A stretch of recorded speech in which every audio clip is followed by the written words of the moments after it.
Good morning, everyone. Good morning, good afternoon, good evening, wherever you are in the world, and welcome to the second webinar from IEEE TEMS of this year.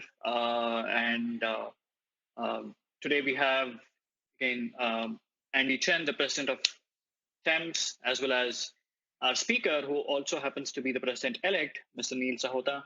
Welcome, both of you. Andy, would like to address all of you and welcome you again to this Now, why event. don't I just move on and introduce our speaker today? I have known Neil Sohada since 2015.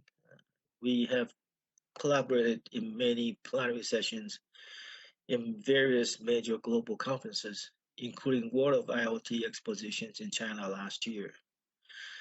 Neil is an IBM master inventor. He is known to help many startup companies to leverage IBM Watson platform to bring their ideas to product and services. He is United Nations artificial intelligence subject matter expert. With 20 plus years of business experience, Neil worked to inspire clients and business partners to foster innovations and develop next generation product solutions powered by AI. Neil's work experience spanned multiple industries, including legal services, healthcare, life sciences, retail, travel, and transportation, energy and utility, automotive, telecommunications, media communications, and government. Moreover, he is one of the few people selected for IBM Corporate Service uh, Core Leadership Program and has paired leaders with NGOs to perform community-driven economic development projects. Besides being the president-elect for IEEE TEMS, Neil is also a professor in UC Irvine. As I mentioned earlier, Neil partnered with entrepreneurs to define their product, establish their target market, and structure their company. He is a member of several investor groups like the Tech Coast Angels and assist startup with investor fundings. Neil also served as a judge in various startup competitions, a mentor in several incubators, accelerator programs. So without further ado, here's our speaker, Neil Sohada. Thank you so much, Andy. That was great. That was a great introduction. Neil, all up to you. We are eagerly waiting to hear you. Thank you. Can you pass me the ball?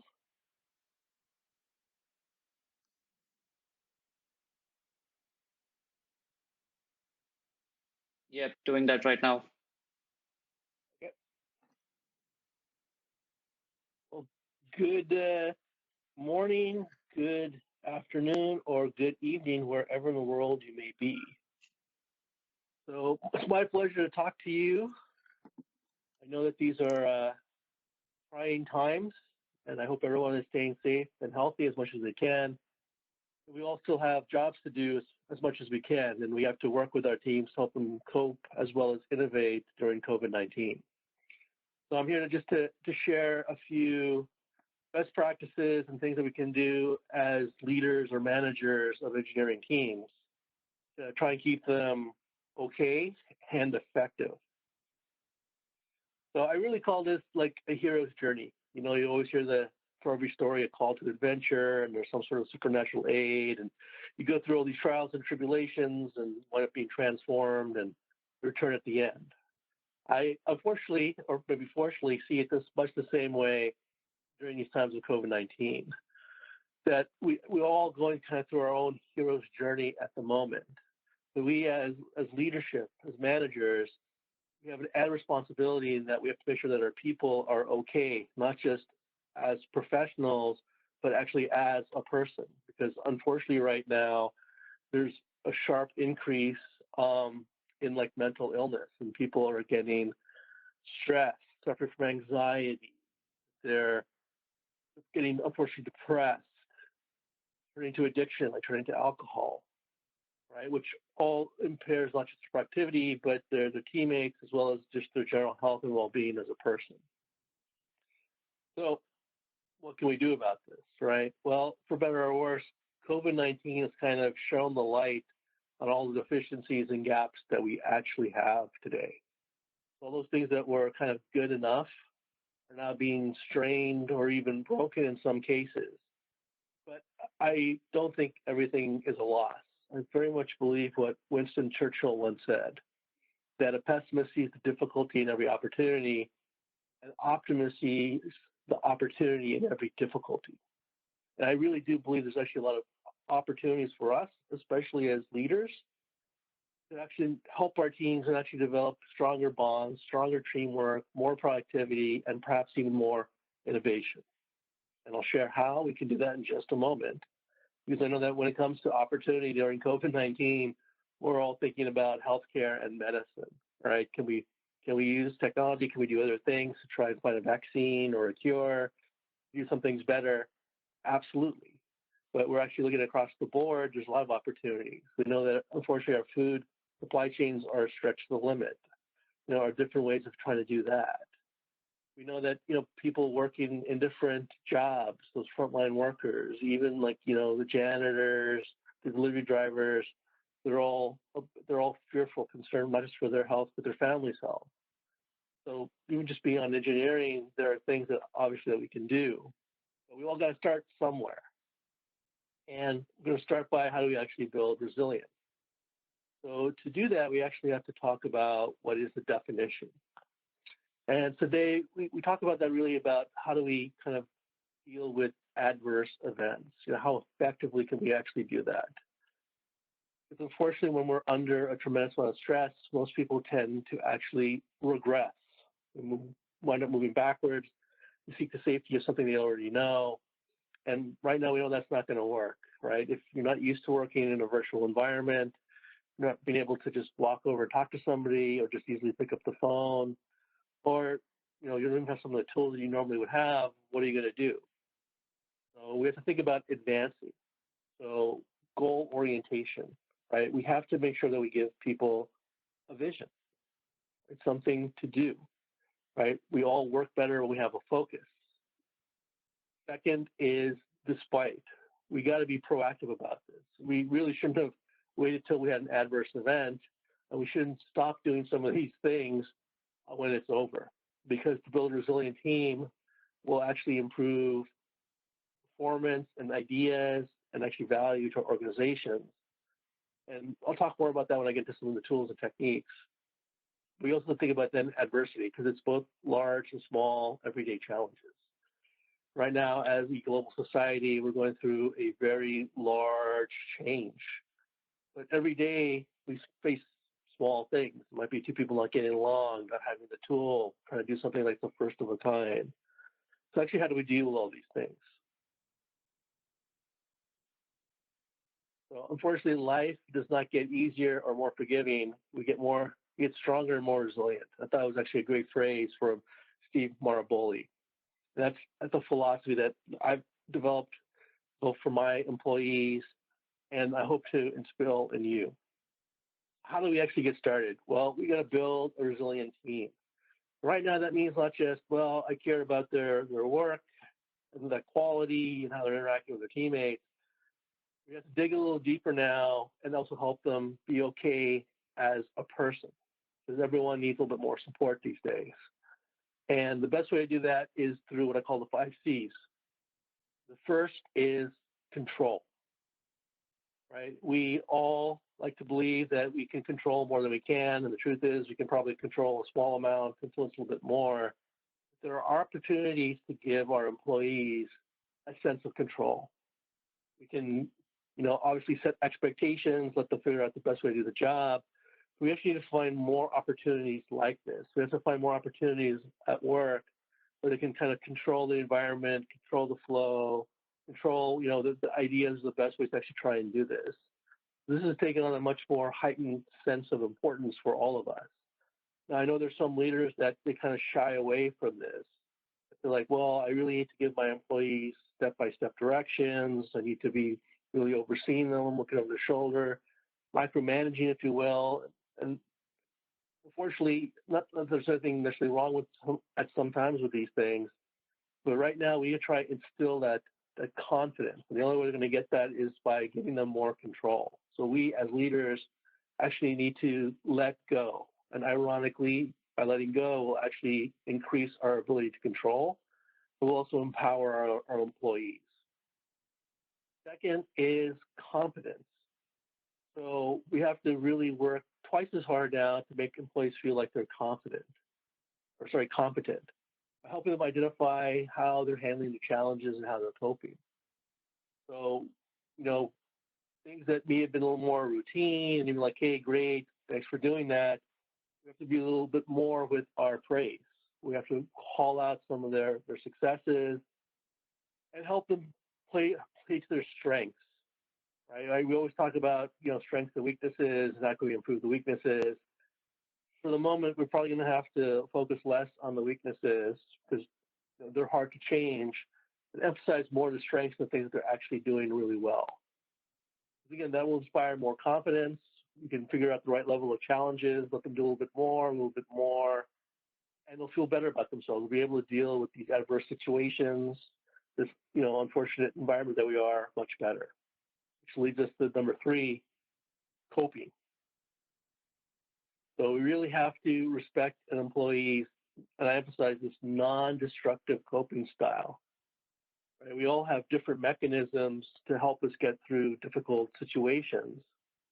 And if people have non-destructive, like, they're really getting more into wanting to research or read about something, or they want to talk through things more, or they want to try and build more consensus than they normally would, those things are okay, right? Those are usually signs of coping. They're trying to work through these, different situations and help build a sense of control and confidence. But we do have to be careful about the destructive coping styles. So if they seem distracted, if they're withdrawn, if they're in denial, right? We can't just say, well, we get the situation, they seem a little disengaged, I'll let it slide. It's actually not a good thing for our employees. Again, as good leaders, as good managers, it is our job to motivate them and keep them engaged.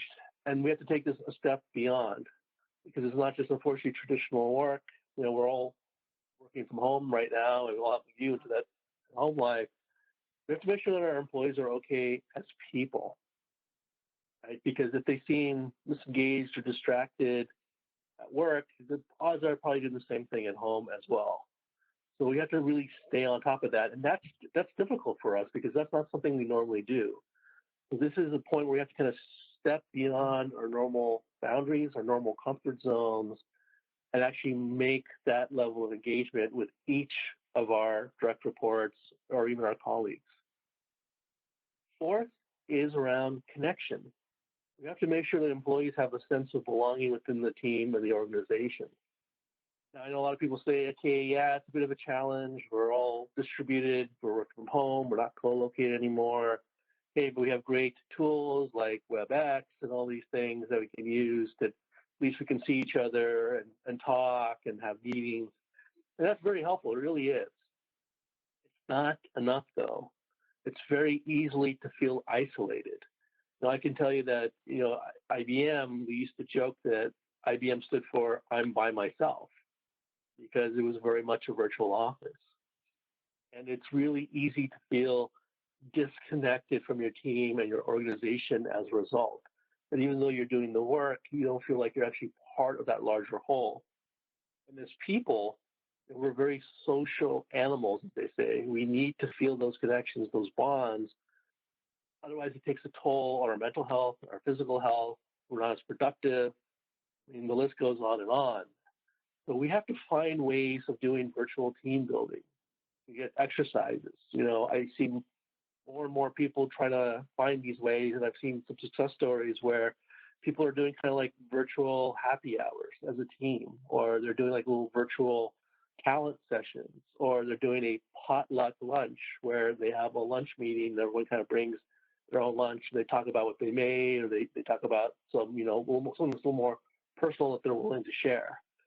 It's these types of things that actually help build those social bridges in a time of social distancing. And then the last C is really contribution. Right? We always talk about celebrating success, and that's very important. This is more so right now as we're distributed out. We have to find situations, so not just those tasks, but find situations where we can call out and feel the employee is really contributing, that they can see that they're adding value to the team, to the company, that they feel part of the overall whole. Now, these things I know are easily said, but difficult to be done, but we actually have to make a conscious effort. And what I found helpful is actually start with a plan. Think about each of your employees, take these 5 C's and write 2 or 3 things you can do to make some of these things a reality, right? If you start doing that and start engaging that way, what you'll find is your mindset will actually shift, and you'll actually start doing this kind of on your own, call it subconsciously, but it's actually a way to help build a really great, resilient team. And I really can't stress this enough. It's really crucial for us to do this right now, because the biggest illness in the world is actually loneliness. Before COVID-19, about 40% of the world suffered from some form of severe loneliness. And now that we're all isolated, that problem is actually getting exacerbated. And you might say, well, that's okay. You know, some people, they got their families with them, so they're not really alone. Loneliness doesn't mean that you're by yourself. It just means that you don't feel connected. If they were not connected with their family or their friends before this, odds are they may not be right now.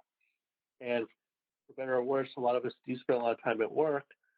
We do feel those connections at work, even if they're, I'll call it, weak bonds. We still have those bonds that have now been kind of torn asunder as we're social distancing, as we're sheltered in place, as we're locked in place or quarantined. Again, it's our job as managers to find ways to try and rebuild those bonds or strengthen those bonds for these people so they don't feel lonely. Otherwise, there could be some severe depression, even suicidal tendencies. And for better or worse, it's a drag on the rest of our teams, right? They may be worried or they may be angry at that person for not being engaged. We really need to be on alert for people that might be showing signs of loneliness. And one of the things we can actually do with that is leverage psychographics. So we always talk about demographics, like, where's the person located, what's their age, their gender, job title, company info. Well, we actually have a whole new suite of tools built on emerging technology, where we can actually look at things like their personality profile, but their opinions, their attitudes, their mindset. There's a lot we can actually glean now just beyond what they're telling us. Their words, their word choice, all these things actually matter. And that actually helps us give a viewpoint, because I understand myself that you might be like, well, hey, I want to do some of these things, but I have 12 direct reports. It's really hard for me to juggle all of that, as well as my own work, as well as upline management activities, right? I'm not saying that you need to necessarily become buddy and best friends with all your employees, but you need to invest the time and invest some tools that help us not keep tabs necessarily, but keep track or keep aware of how our employees are actually coping right now, and are they actually building resilience? And that's going to be one of the key things here, because if we do those 5 C's, how do I know if I'm being successful? How do I know the team is actually working together better? Well, there's 4 things we can actually take a look at, right? As we start doing some of these techniques, we start building their confidence. Do we see that they actually believe they can effectively accomplish these tasks together in like a virtual, stressful environment? Right? Can we see that they've gone, the foreman, Norman, performing, right? All right, where are they in their stages? Are they moving towards Norman and performing? Hopefully. If not, then we're probably not doing something right in what we're trying to do with our resilience tactics. We need to shift gears a bit. Second, we can see if we're successful in that, do they actually share a common mental model of teamwork? So do they actually have the same definition of success? Are they actually working together? Are their approaches in sync? Are they working in silos? Or are they actually collaborating, asking questions? And most importantly, sharing assumptions, because that's actually one of the biggest things that gets lost over here. Right? We get so laser focused on our work and trying to get our tasks done. We don't have perfect knowledge, so we wind up making some assumptions, but we don't share that. Right? You might say, well, that stuff happens. What's the big deal? Well, you look at like Airbus when they were developing the A380, right? They built the wings in one country and the engines in another country and the fuselage in a third country. And despite lots of requirements and design documentations, there was imperfect knowledge. And so they built their parts, they made some assumptions and never shared it. Guess what happened? When they brought all the parts together to assemble, they realized things that some of the wires were not long enough to connect to the other parts. They used AC current for the fuselage while they used DC current for the engines, right? Things that we think are like, wow, how in the world can they happen? They actually happened. Well, think of those problems getting magnified by 100-fold during the current crisis that we're in. Exactly what's actually happening. I'm seeing it right now. So we got to make sure they have this common mental mode of teamwork as well as actually sharing these assumptions. Third, they can improvise. And I cannot stress this one enough. It's not us telling them to pivot or to change, right? When they don't have perfect knowledge, when they have to make assumptions, when they have to figure something out, right? Like, especially when they've never done it before, do they actually have that ability to band together and improvise?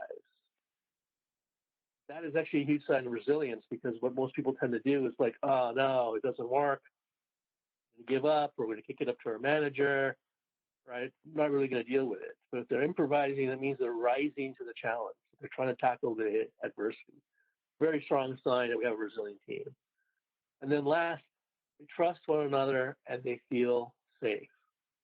You see why all the connection, all these things are so important, right? I'm sure a lot of you say like, well, we have great teams and, this really isn't an issue. You might be surprised. There's always a little bit of politics and things going on. But people are also fearful about their jobs, what's going to happen, right? Nobody wants to fail right now because they think I might lose my job. I'm going to be able to find another one, or somebody else might be out to get me. Again, we call it the lizard part of our brain that thinks this way. That lizard part right now is being magnified.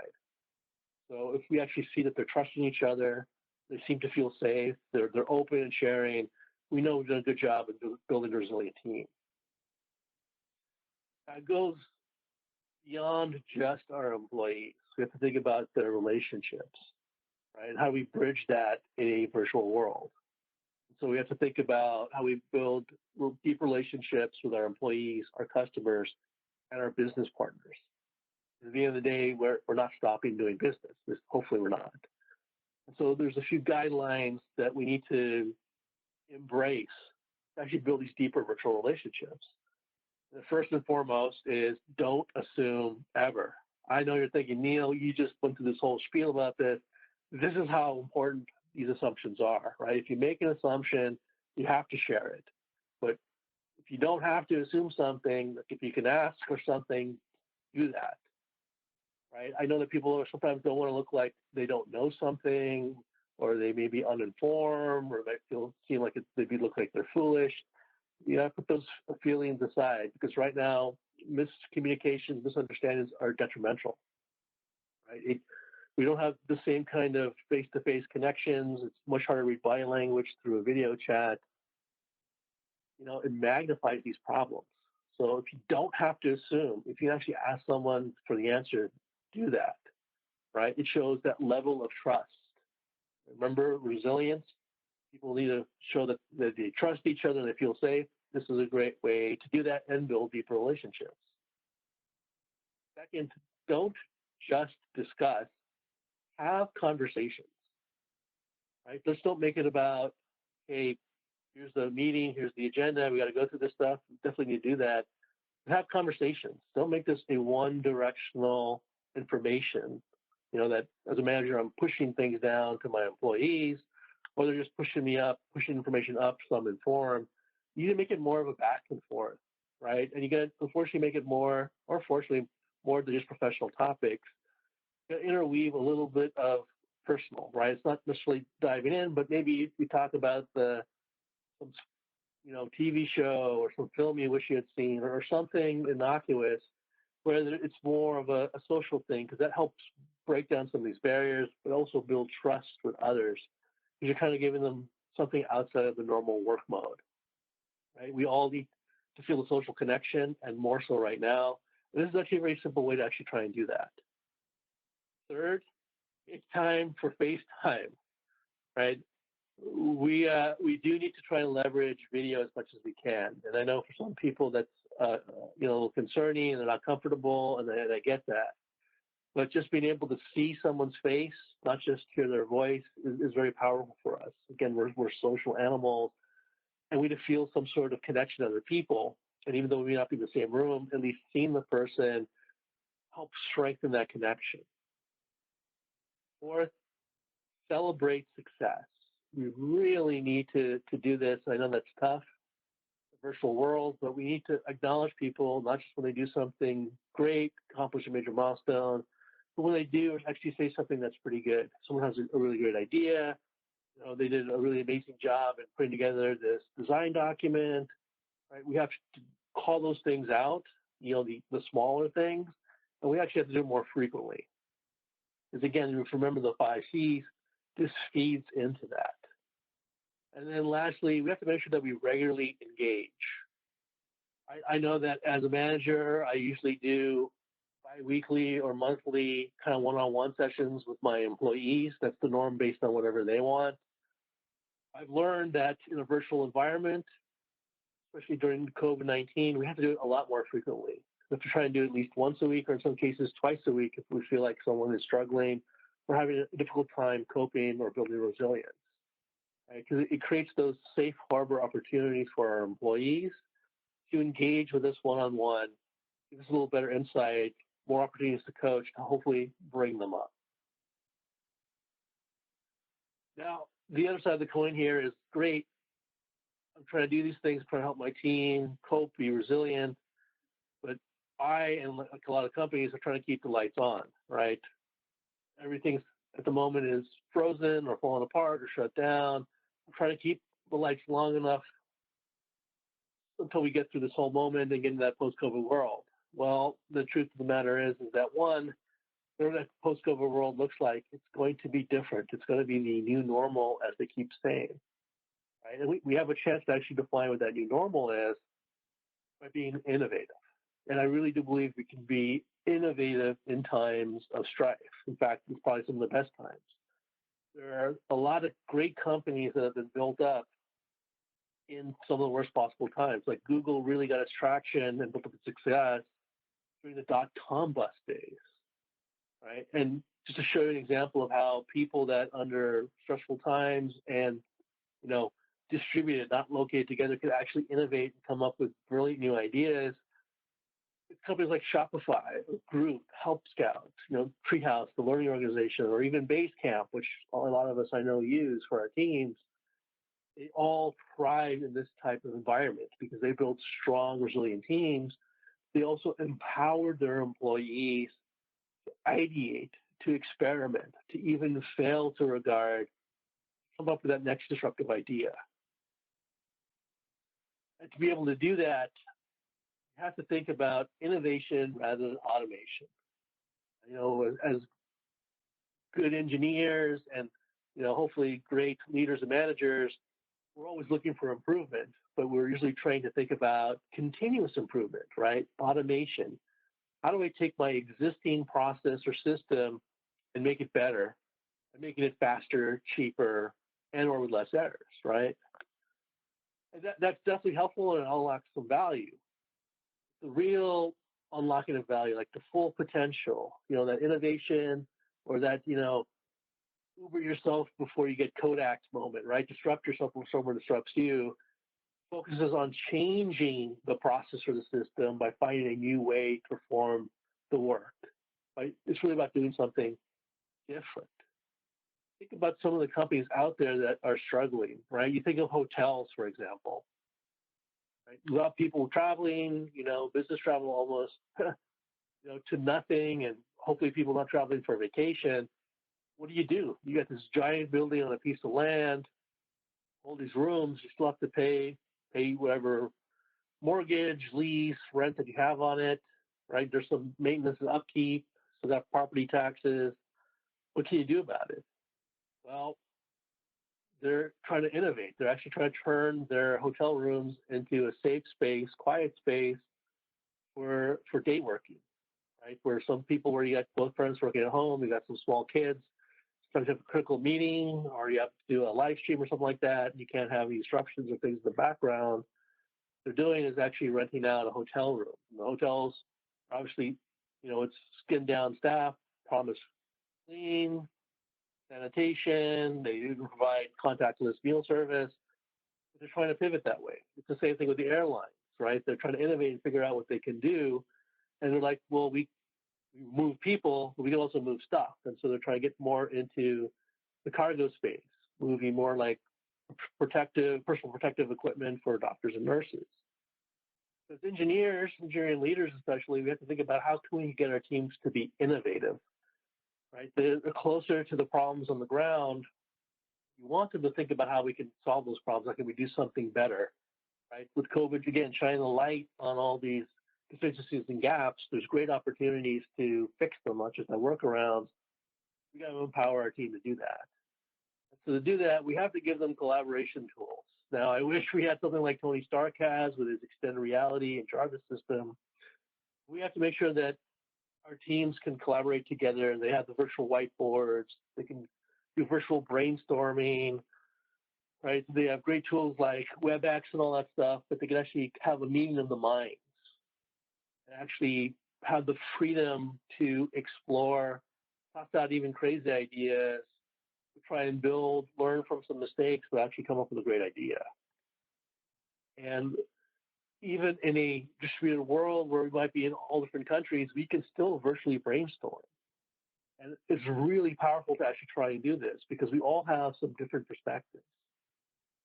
I can tell you that one of the great benefits from my MBA education was the first year they put you in a group. You don't have a choice. You take classes with your group, but they organize in such a way there's one person from finance, there's one person from operations, there's one person from marketing, there's one person from human resources, right? And so when you look at like a case study or a scenario or something else, even though you all have the same information, you're all trying to say the same thing, everyone actually has some very different viewpoints about it. And it's that different perspectives and the synergy among people's experiences that help us unlock the potential of a new idea, to see something that we've never seen before.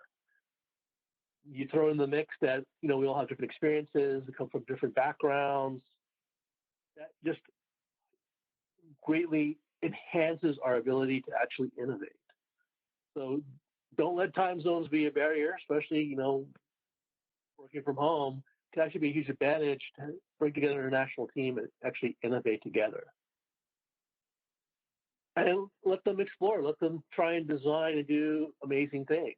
In my work with AI, we tap into what's called generative design, where rather than say like, this is how we build something, this is how we build a plane, we set parameters and constraints. And we say, well, a plane has to generate enough thrust to escape, gravity and actually get lifted in the air. It has to have this much turns and glide and lift. And, it has to be able to have this kind of range. And this is the fuel ratio. You give it these kind of parameters and constraints, and you let people try and figure out, or in some cases, the machine figure out new ways to build a better plane. So you come back and just say, these are parameters and constraints. I want to get a plane that's going to be able to have a range of 12,000 miles, carry 200 passengers, and have this level of fuel efficiency. And it's amazing what people can actually do when they get together with those kinds of parameters and they have the freedom to explore and try. And we can do that not just with planes or manufacturing, but with even software products. And again, this is a great way to bring together the 5 C's of resilience and help them actually build that up. So it's all interlocked. We actually have a lot of great opportunities here. So you can probably tell I'm very much the optimist, right? I believe mindset, attitude plays a huge role in our lives and how productive we are at work. I encourage you guys to be an optimist. You have the tools, you have the keys to be a driver, not a passenger, but be a driver to create that new normal for COVID and a post-COVID world. And that's actually my challenge to all of you, to be that leader, to build a resilient team, and help them be innovative and create that future for all of us. With that, I thank you. That wraps up my speaking part. And if anybody has any questions, I'm happy to try and answer them. Thank you so much, Neil. And I think these are really great tips in these challenging times.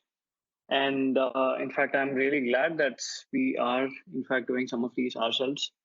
One of the things that we do at work is do not mandate, but encourage people to share their video in all meetings. Because that gives a real human touch.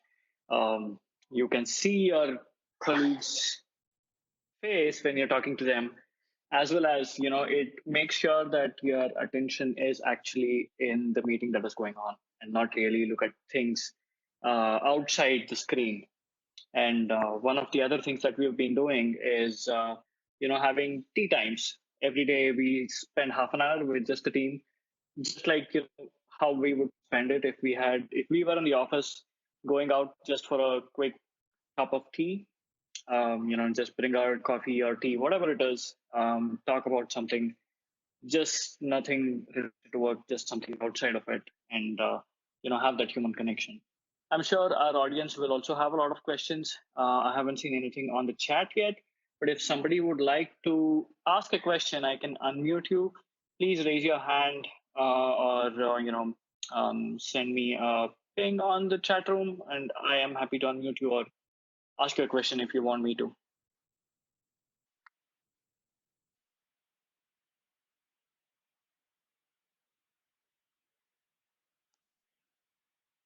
So this is Andy here. While people are thinking about questions, maybe I can ask a question for Neil.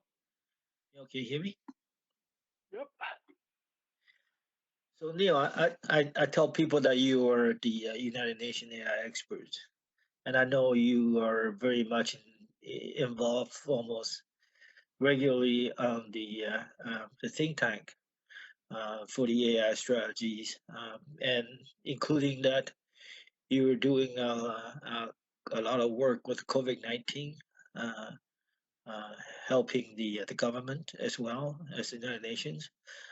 Can you just give us some examples of some of the stuff that you do, or the projects that you do that might be of interest? Sure. Happy to share some of that. There's actually 116 active projects going on in the United Nations AI for Good portfolio. So one project that was done was in Africa, if I remember the numbers correctly, there's about one doctor for every 2,000 people. And a lot of people, I think they live an average of about 60, 70 kilometers from the nearest doctor. So getting quality healthcare is a bit of a challenge. So what's been done is with the prevalence of mobile technology, they've actually created these self-contained tablets. The tablet is a little, AI assistant, like medical assistant. So you don't actually need a internet connection, but you need to be able to charge it up, obviously. And that tablet has the AI in there has basic medical information and knowledge. And so if someone gets injured or falls ill, the villager can actually take that tablet, and the AI will prompt questions. You can actually use the camera and try and help diagnose. And the AI will try and help the villager treat the person that might be injured or ill. If it's too severe, then they're alerted that they need to actually call for a medical emergency, and they'll either send like an ambulance or in some cases a helicopter out to the village. Essentially what they've done is they've been able to turn every villager into like a physician's assistant, if you will, so they can actually treat more of their medical needs on their own.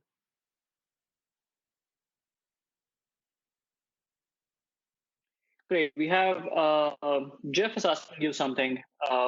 He says he would love some more specific examples of how people could provide around celebrating success in the remote work environment? Great question. So how do we do that in a work environment? Well, a couple of things that I've actually done is if someone does a really good job, you not just call it out like at a team meeting, but you try and give them a little gift. And what I've been doing is actually giving them like a gift card to Amazon or something, one of these online realtors where they can actually use it to buy something. Um, Another thing I actually did was because someone hit a really major milestone, we did like a virtual kind of party. And so we actually had everyone on a giant video conference call. And some people wear hats, not necessarily party hats, but some sort of hat. And we either have like cake or ice cream. And so we'd all be eating and we play little icebreaker questions. But everyone went around and said like one nice thing or why they thought this was such a great milestone hit and why this person did such a fantastic job. So there's little things we can still do to celebrate success.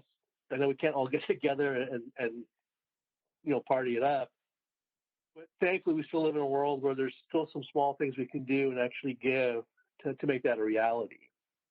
And just one other thing I'll call out was I didn't do this, but I saw this where there was actually a professor that really did a great job helping out some students that unfortunately they lost some loved ones to COVID-19, but they were still trying to do they were working in this hotline to help people that are depressed. And in a kind of a big town hall by the chancellor actually called them up by name and cited a couple of specific things that they did. And I thought that was actually a really great moment. That was a really great way to celebrate success. Just to add a couple of things from my own experience. A few things that we've been doing is, we have had online gaming parties. Just go on Steam, play CS:GO or Age of Empires, whatever it is. Another thing that we recently did was we hired a DJ and he DJ'd from his home, and then we were, at home with our video on, just listening to music or even dancing for something, for that matter, a few people did that as well. Another interesting thing that we did was, do an online caricature party. There was a person who came and wrote caricatures of all of us. We were just on a Zoom meeting, and they just did that.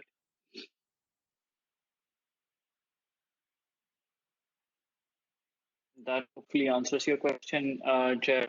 I am glad you asked that. Yeah, still waiting if people have more questions, if people would like to share some things of their own. Ravi, I have a question for Neil. Neil, Ravi here.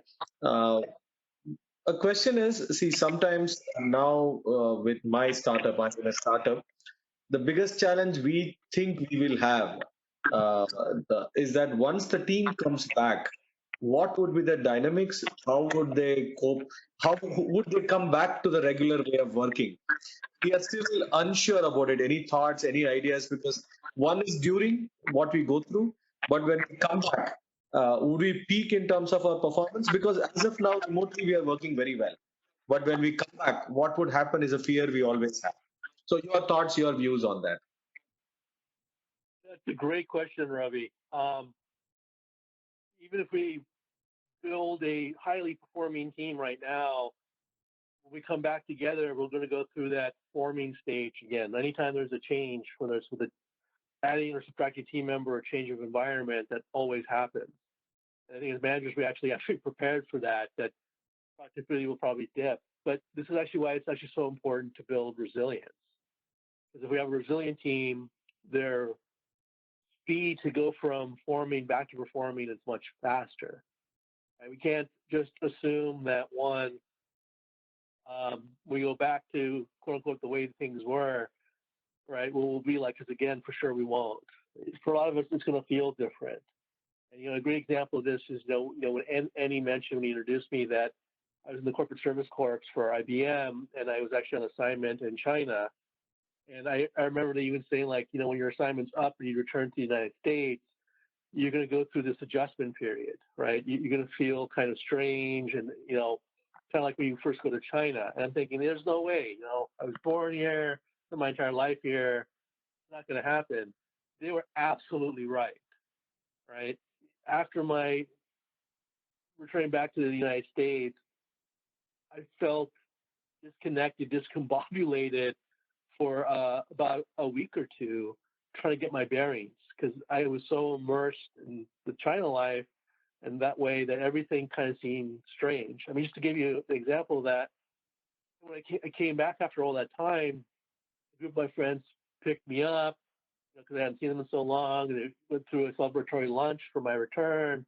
And as we're driving back from the airport, I felt weirded out, and I couldn't place my finger on it. And they're even like, "Well, are you okay? Is something wrong?" I'm like, "Something doesn't feel right." And then I realized what it was. It was that it was so quiet on the freeway. I had gotten used to everyone honking their horns and all the noise of the traffic in China, that the U.S. quietness felt alien and strange to me. And we're all going to experience that. And more importantly, our teams are going to experience that. And so when we think that we're going to start heading back to the office or trying to move back to the old ways of working together, we're actually going to prepare our teams for that transition. Not just a snap of fingers, it's done, we're going back to the old way. We're actually going to have to prepare them for that transition and kind of ease them into that process. I know that one of the things that we're talking about is, with everyone working from home, we don't suddenly go back just to the office. We might actually have to slowly transition that in, say, okay, well, maybe we're going to do 1 or 2 days in the office to start, then maybe 3 days, and slowly build it up that way. But also give people maybe extended lunches, some other things, so they have a chance to kind of reconnect in person. But we know it's going to take time to rebuild, because we're going to go foreman and have to build our way all the way back to foreman. But if we make the investment in building resilient teams, that process is much faster.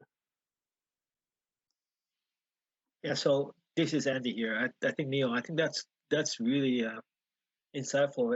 And to that questions, actually yesterday I came across the news that Twitter announced that 5,000 employees now has the option of working from home forever. So after COVID-19, it really reset the whole things and people thinking. So Ravi, in the future, there's a good chance that the industry accept people don't ever have to show up for work unless they have a very important gathering or something in person. But working from home become and it also good that it will also eliminate a lot of real estate.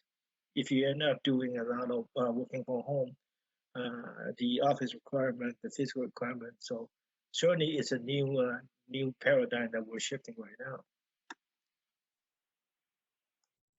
Yeah, for sure. Thank you.